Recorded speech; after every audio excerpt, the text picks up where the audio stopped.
So Madhuri వ్యాఖ్యలకు counter ఇచ్చారు. Madhuri character ని మేము అసాసినేట్ చేయలేదన్నారు. మేము ముగ్గురు పిల్లలు ఎవరి పిల్లలో క్లారిటీ ఇవ్వాలని అన్నారు. DNA టెస్టులు చేయమనివ్వండి దువ్వాడ వాణి సవాల్ విసిరారు. నా ఫ్యామిలీ జోలికి వచ్చింది కాబట్టే మాట్లాడుతున్నానన్నాడు దువ్వాడ వాణి. అయితే మాధురి వ్యాఖ్యలపై స్పందించారు దువ్వాడ వాణి.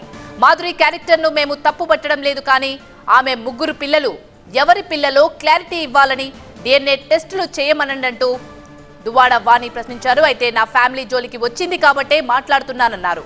మా ఇళ్లలో ఇలాంటి ఇల్లీగల్ అఫైర్స్ ఒప్పుకోమన్నారు. పొలిటికల్ ఫ్యామిలీగా మాకు గౌరవం ఉంది అన్నారు వాణి. మా కుటుంబం పరువు తీస్తామంటే ఊరుకునేది లేదంటూ హెచ్చరించారు. దువ్వాడతో మాధురి చాటింగ్స్ మా దగ్గర ఉన్నాయని, అవన్నీ బయట పెడితే మాకు పరువు తక్కువ అని వాణి వ్యాఖ్యానించారు. మీ రాజకీయ లబ్ధి కోసం మాత్రమే ఆవిడ్ని బ్లైమ్ చేయడానికి, శ్రీని గారిని బ్లైమ్ చేయడానికి కానీ ఇలా చేశారనే ఉద్దేశంతో ఆవిడ కూడా మాట్లాడారు. ఆమెకి మా డాడీకి పెళ్లి అవ్వలేదు, ఏ రైట్ ఉందని ఆమెకు ఉంటుంది. మా పిల్లల జీవితాలు పాడైపోతాయంటే వాళ్ళ పిల్లలకి మా డాడీకి నో వే రిలేటెడ్.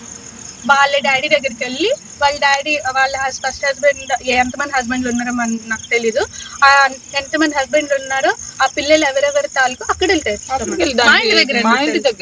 ఆవిడ ఏమంటున్నారంటే మరి నాకు ఒక భవిష్యత్తు ఉండాలి కదా.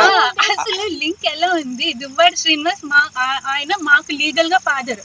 ఆయనతో ఉండడానికి మేము వచ్చాం. వాళ్ళ పిల్లలకి మా డాడీకి సంబంధం ఏంటి? వాళ్ళు ఎందుకు వస్తారు? వాళ్ళకి కావాలంటే వాళ్ళ హస్బెండ్ దగ్గరికి వెళ్ళి వాళ్ళ డాడీ దగ్గరికి తీసుకెళ్లి ఫైట్ చేయించమనండి. అక్కడ ఫైట్ చేస్తే లీగల్ గా రైట్ ఉన్నట్టు. ఏం రైట్ ఉందండి? మా డాడీతో మేమంటే ఆమె లేకపోవడం నాకు అర్థం కావట్లేదు.